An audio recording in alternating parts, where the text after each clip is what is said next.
right, so thank you for coming tonight for the launch of the 2018-2019 grAdvantage series. This career night is hosted in collaboration between the graduate division. I'm Kip Poliano, I'm the dean of the graduate division. And it's a collaborative event, like all of grAdvantage. It's hosted by the graduate division, and we work with the Graduate Student Association and also UCSD Extension. And so I want to thank all of our partners for really helping to put this great event together and to bring our panelists here tonight. And I'd like to introduce Assistant Dean Tamara Shops, who has been working to help organize this and will be taking over the grAdvantage program. So thank you. Thanks so much, Dean Poliano, for opening up our event tonight and kicking off the 2018-2019 grAdvantage series. I'm very excited to be working with the grAdvantage program. Raise your hand if this is your first grAdvantage event. So a fair number of you. Excellent. Well, hopefully this is the first of many experiences that you'll have with the grAdvantage program. We're looking to serve graduate students and postdoctoral scholars here at UC San Diego and help you develop skills in teamwork, leadership, communication, and a broad variety of other things that will prepare you for professional success in whatever your career pathway ends up looking like. So we're excited that you're here, and we have a wonderful panel that's going to share career advice and we hope inspire you as you look towards the school year. So up next, I would like to welcome from the GSA, Nicole. Hi, everyone. Thank you so much for coming. I'm Nicole. I'm part of the GSA, the Professional Development Coordinators. So I'm really hoping to see you guys come out to this year's career nights. We'll be putting them on throughout the year. So thank you guys again for attending.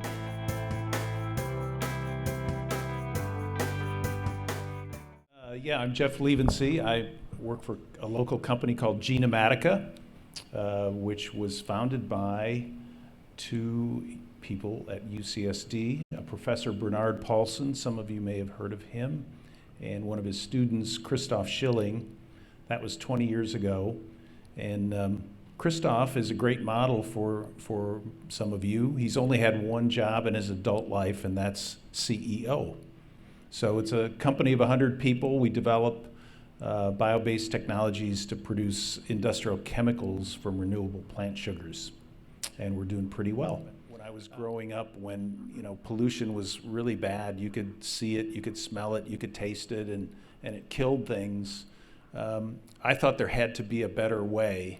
And so I got into biochemical engineering, and that's what I've been doing for the past, what's 2018 minus 1973, 45 years. And it's always been fun. I've worked for several different companies, big companies, small companies. I've never been bored. I love what I'm doing. And now I'm called Senior Advisor to the CEO. I hope to keep doing that for a while. All right, I'm Valerie Collins, and I'm a Senior Business Manager. I work at Red Door Interactive, which is a privately owned independent advertising agency. There's about 90 of us, 3 different offices, 2 in San Diego, 1 in Denver.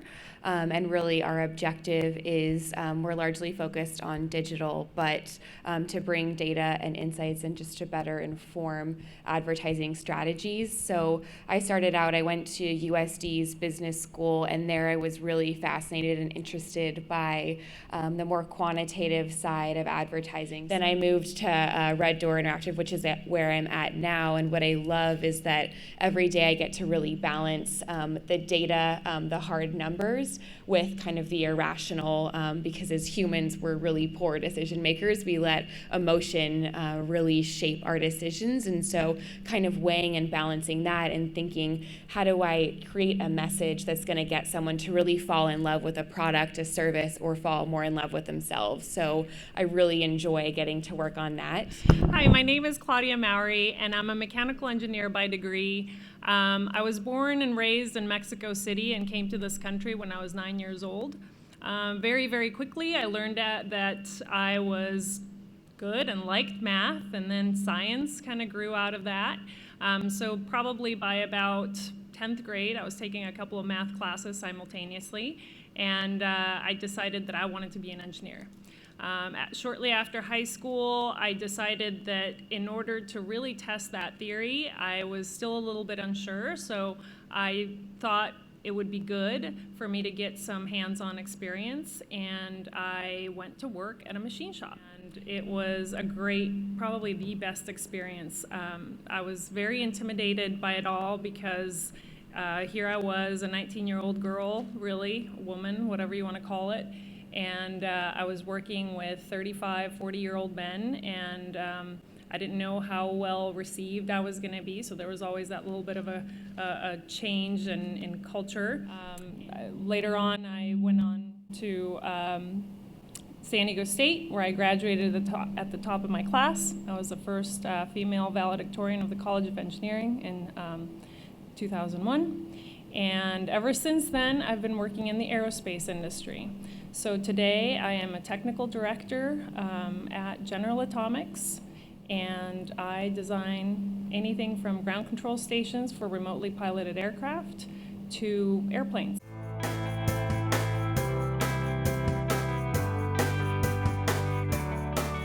I think one of the things that I really had to push myself on is stepping out of my comfort zone. It would have been really easy to just go to school and get a job and, work my 9 to 5, but I think the really hard part for me was just to ensure that I was holding myself to a higher standard. I felt like I needed to be able to ensure that I was convincing myself that I was doing the right thing. A huge challenge is how do you really differentiate yourself, especially when you're starting out new, when you're entering the workforce. And I think that sometimes I think in a really creative industry, you have to think of a really big idea, a really big concept that has to get a really big reaction. And I think sometimes it's better to read your audience and deliver something that's just remarkably relevant and in tune with what that person, the context that they're looking for, what they're going through. So just really reading the audience there and just not being so hard on yourself.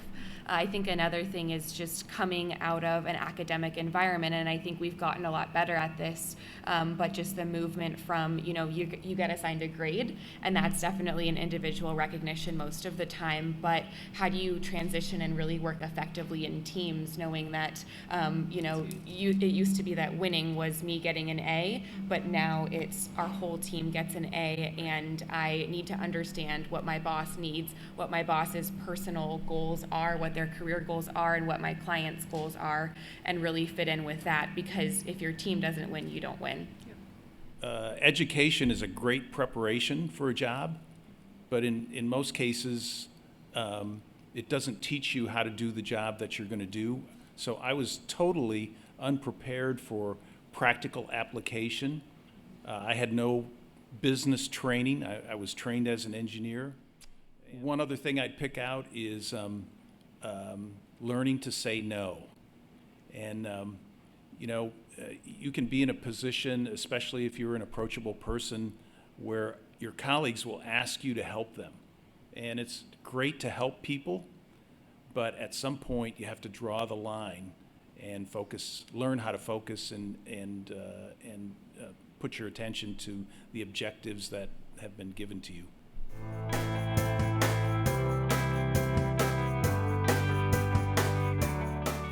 Whatever you decide to work on, it doesn't matter. How is it being used?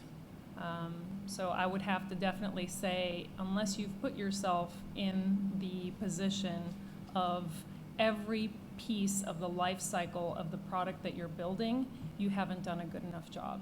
But in reality, if you get to know sort of where people are coming from, that really helps.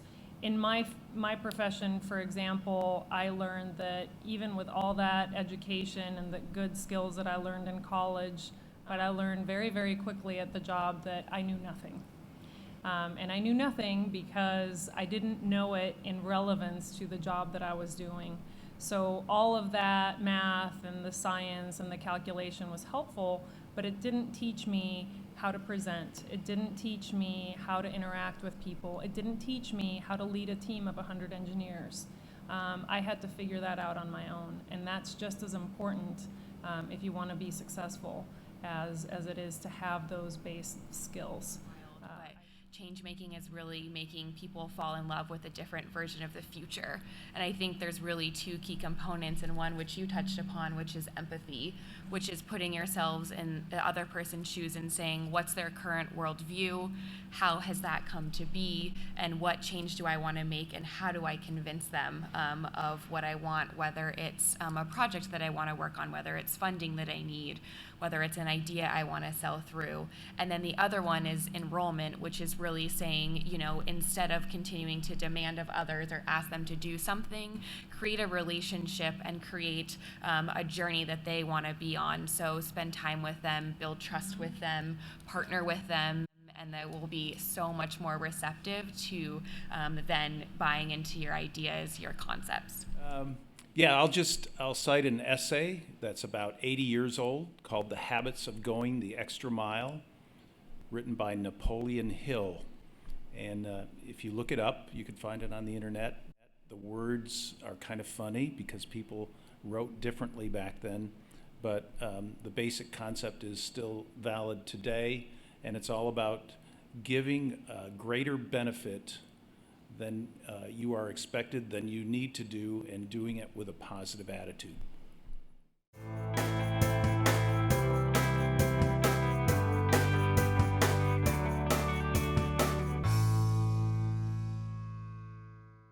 One of the things that we look for in applicants is how much do you know about the job? If you know nothing about the position or what we do, who our customers are, you're not hungry for it. I'm going to pass you up, and I'm going to be able to tell within the first 10 minutes we meet that you're not into it. You just want another job. You can pretty much teach anyone how to do the job, but really what they have innate as far as good attitude goes beyond that. As a matter of fact, there's been dozens of books written on hiring for attitude, and I am a big believer in that. I focus on the team and the team health. If you have a healthy team, that team will produce really well and they'll be happy. Generally, I think when we look at applicants kind of on the front end of things when you're applying for a job, it's really where have you worked before? Is that company one that we see as similar to us in terms of values, skill sets, expertise? Is that one that we aspire to be? I think the way, that's the most important thing, but the way to overcome that is really by demonstrating critical thinking. And I think that's one area where, you could be incredibly textbook smart, but what happens when you're thrown into a situation and things go awry, which happens every single day? And so how do you demonstrate that in an interview and then also really show once you're on the job that you can tackle that? And I think it's just getting comfortable with being uncomfortable. What's really important is someone that's super adaptable and that can be okay under pressure and be okay under stress and still be a contributor and not bring the team down. I'll give you an example. At Genomatica, we had an open position. We had 225 resumes. We phone screened 25 people, and we interviewed 2. And even if you think, well, in your case, it's not going to be that competitive, think like it is. We had so many resumes that were fundamentally flawed. Typos, spelling errors, just not well organized. You don't stand a chance. Resume is not going to get you the job. It will lose you the job. So, application, understanding of application is commonly lacking, but the good news is you've learned how to learn, and you'll learn very quickly. Using mentors is probably the most neglected asset that I've seen. Folks too often try to figure everything out themselves, and they fail to use the people resources around them who are, in most cases, really eager to help.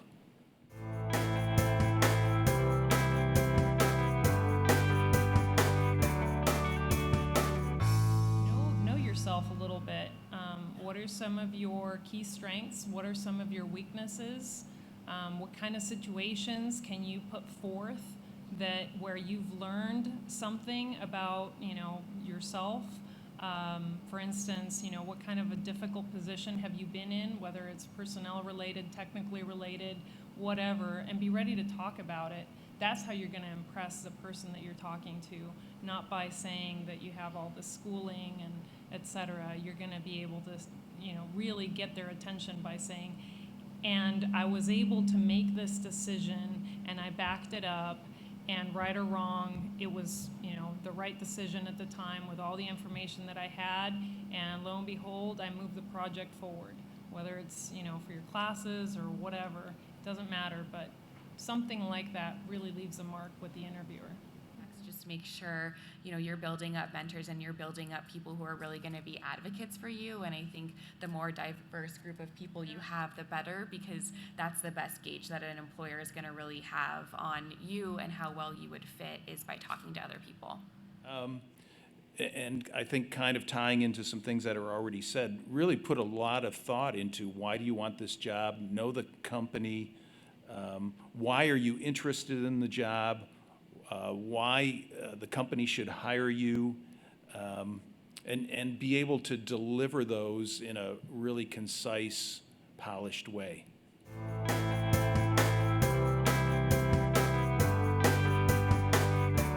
So there's not one academic culture, there's multiple academic cultures. And there's not one industry culture, there's multiple industry cultures. Okay, there's fundamental differences. If you go into academia, you're doing some combination of teaching and research. But there are teaching schools, and there are schools that prioritize research. Industries, there are big companies, small companies. There are startup companies that are have disruptive business models. There are companies with high risk tolerance. There are companies with low risk tolerance. The variety is really vast. I have a little bit of trouble saying, okay, black and white, this is industry, this is academia. Just really all depends on what you want to do. I mean, is it, are you driven by the sort of the research or the teaching aspect of it, or just more personal knowledge about that subject? You just kind of have to reach within yourself to figure that out, because even if it is for the money, yes, you do get paid more outside of academia, but is that really everything? Is that what you want? It's really more of a personal choice, I think. If you're on that fence, think about looking at companies where continuous learning, continuous education is prioritized, where there's funding for that. There's many companies like that, and talk to them about those opportunities and how you might be able to fit in continued education. While it might not be full-time, it might look different with a professional setting.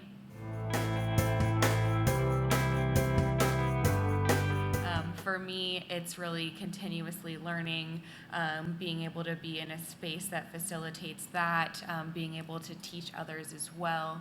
And I think, again, it goes back to that goal setting and really looking at what makes you feel fired up, what makes you really passionate. Think about what your non-negotiables are, what you stand for, and what you need out of a company, and really hold true to that and demand that, and don't settle for anything else. So for us, success is meeting the customer's needs within cost and within schedule. So there's, all those things that have to factor, and then further, you have to look at it from the end user perspective, because oftentimes your customer that's actually buying the product for you, we do a lot of the work with the military, that's not who ends up using the product. So you really have to project and understand who the end user is. So really hitting the mark on all of those is very, very important.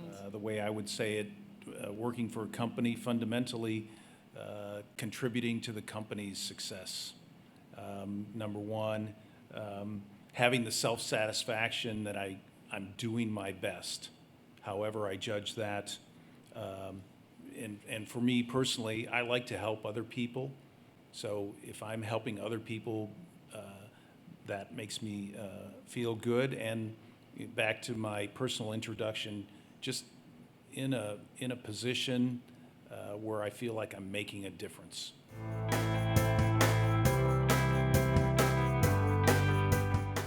say, although that seems like a challenging environment, you guys are lucky because you will get to reinvent the world and the way the world works and in a better way. So along those lines, one more thing to read. It's a book called Abundance.